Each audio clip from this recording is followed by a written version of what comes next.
in our perception that changes everything in the future of human society if we allow that. Because it also means that we take out this huge amount of competition that we built up over these many years and go into what actually we are trying to do, team approach.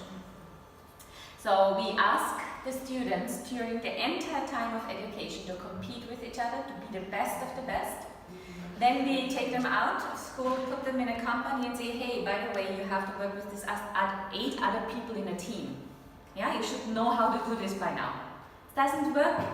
So there are so many things how education does not support the businesses, which actually education, or schooling especially, is built upon to do for the future.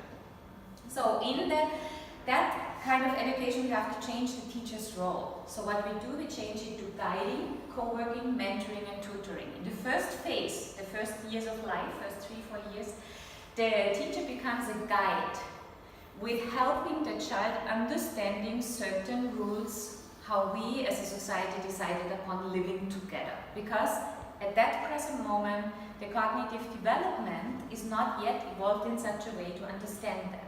In the second phase, it becomes a co-worker. Now the child understands how we act with each other as a society, and now it's about experimenting and experiencing a lot of what we want to do together.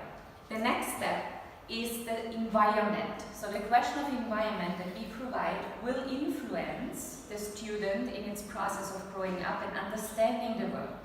So if, for example, we have a group of children from different countries, makes a very different appearance to the child, as if we would have a group of children only coming from Rome, Italy. Yeah, so it's a kind of a different setting. So everything that is placed in the child's surrounding will already provide information and understanding about the world. The next phase is guided by mentoring. In mentoring, we especially look at questions. One of the things in education is that it gives complete answers. Yeah? You as researchers, you know we have to ask questions to get to a new answer. A researcher always asks a question where there is no answer and then tries to figure out the answer. And that's exactly what we need to implement in the life of young people already at the age of 7, 8 and 9. Ask a lot of questions, mentor them along the way.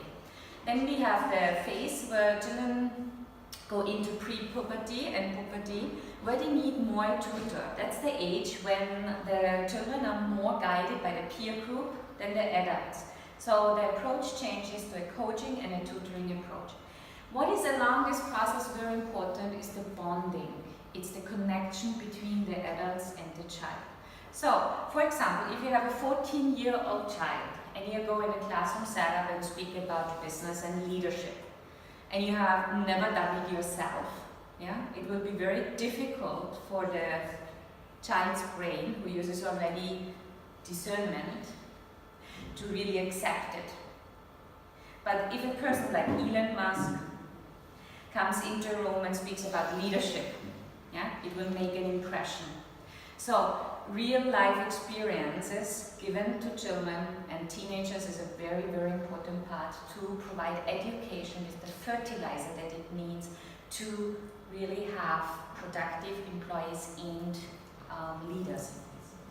What we want to conclude is that over the 17 years of empiric research, we found that learning needs a holistic approach. It can't be lopsided and just be on the social awareness or on the self-awareness or the academic approach. It needs to be creating a holistic being that can sustain its life in this world.